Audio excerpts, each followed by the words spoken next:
magandang umaga sa lahat ng mag-aaral ng ikalawang baitang.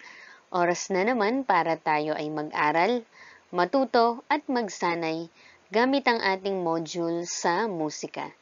Isang napakagandang aralin ang ating mababasa, mauunawaan at matututuhan ngayon. Handa na ba kayo? Tara, simulan na natin. Para sa ating pagsisimula, siguruhin na hawak natin o nasa tabi natin ang ating module sa musika, pagkat ito ang pangunahing kagamitan natin sa pagkatuto. Ihanda rin natin ang ating lapis at ang ating notebook o sagutang papel na siyang maglalaman ng mga sagot natin sa bawat pagsasanay o gawain na nakapaloob sa ating module. Ulitin natin, dapat may module, check. Dapat may lapis, check. Dapat may notebook o sagutang papel, check. Hayan, handang-handa na talaga tayo sa ating pag-aaral. Tara, simulan na natin. Ang leksyong pag-aaralan natin ngayon ay patungkol sa tekstura ng napakinggang musika. Alam mo ba na sa bawat bagay na iyong nakikita, nahahawakan o nadarama, ay lumilikha ng isang sariling tunog? Alam kong ikaw ay isang bata na may natatanging kakayahan sa musika, kaya naman matutukoy mo ang tekstura ng iyong napakinggang musika. Para sa alamin sa katapusan ng module na ito, ikaw ay inaasahang number 1, natutukoy ang tekstura ng napakinggang musika mula sa himig na mayroon sa isang instrumento o boses.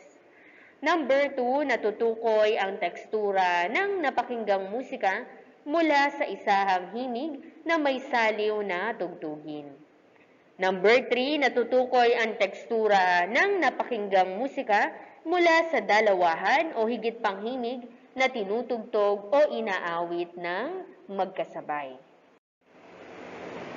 Para sa subukin, gawin at sagutan ng mga sumusunod. Isulat ang iyong sagot sa sagutang papel. Awitin ng mag-isa ang awit na Leron-Leron Sinta. Sa iyong pag-awit, ano ang iyong napansin sa tekstura nito? Manipis ba o makapal? Humanap ng kapareha at sabay awitin ang awit na Leron-Leron Sinta. Sa iyong pangalawang pag-awit nito, ano ang iyong napansin na tekstura nito? Manipis ba o makapal? Isulat ang iyong sagot. Para sa tuklasin, awitin ng mag-isa ang awiting sariling himig sa saliw ng tunog ng awiting 10 mga daliri. Sariling himig, orihinal na likha ni Binibining Judy Ann V. de Guzman. Tayo ay may awitin na may isang himig. Makinig kayo, makinig tayo sa himig nito. Maging ang instrumento ay may himig ito. Ang boses mo, ang boses ko, himig pa rin ito. Para sa suriin, tumingin ka sa iyong paligid. Ano ang iyong nakikita? Alam mo ba na sa bawat bagay na iyong nakikita, nahahawakan o nadarama ay lumilikha ng isang sariling tunog? Halimbawa na lamang ay ang ibon. Ang huni ng ibon ay tweet, tweet, tweet. Maaari mo bang gayahin ito? Kung iyong mapapansin, ang himig ng huni ng isang ibon ay manipis o wala kang maririnig na ibang kahalo na tunog na kasama nito. Ang manipis na himig ay nabubuo mula sa tunog na likha ng isang tao, hayop, bagay o instrumento. Kung ang dalawang ibon ay sabay na huhuni, ito ay makapal.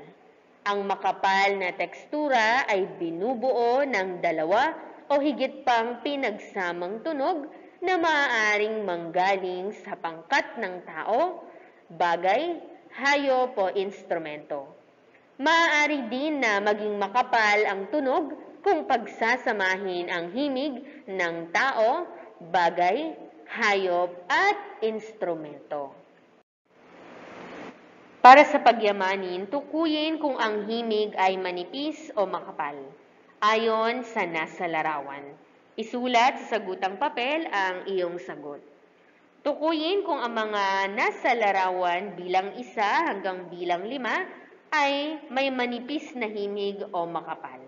Isulat ang manipis kung ito ay may manipis na himig at isulat naman ang makapal kung ito ay may makapal na himig. Gumuhit ng isang nota kung ang pangungusap ay naglalarawan ng manipis na himig. 2 nota naman kung ito ay makapal na himig. Isulat ang iyong sagot sa sagutang papel. Number 1, si Mary Joy ay mag-isang umaawit. Number 2, si Mang Tano at Nanay Anita ay madalas awitin ang kanilang paboritong kanta. Number 3, ang aso ni Judy ay magdamag tumatahol. Number 4, si Ka Anita at ang kanyang mga kaibigan ay sabay-sabay na tumatawa. Number 5, ang banda ng musiko ay tumutugtog sa entablado gamit ang iba't ibang instrumento. Para sa isagawa, ipakita ang iyong natutuhan sa pamamagitan ng paglalagay ng check sa tapat na kahon. Number 1, ang bata ay umiiyak. Ito ba ay makapal o manipis? Number 2, si Jelay at si Nita tumutugtog ng gitara. Makapal o manipis? Number 3, masayang umaawit si Alona. Makapal o manipis? Number 4, sabay-sabay sumisigaw ang mga bata. Makapal o manipis? At number 5, ang mga manok ni Kuya Ryan ay pumuputak. Makapal o manipis?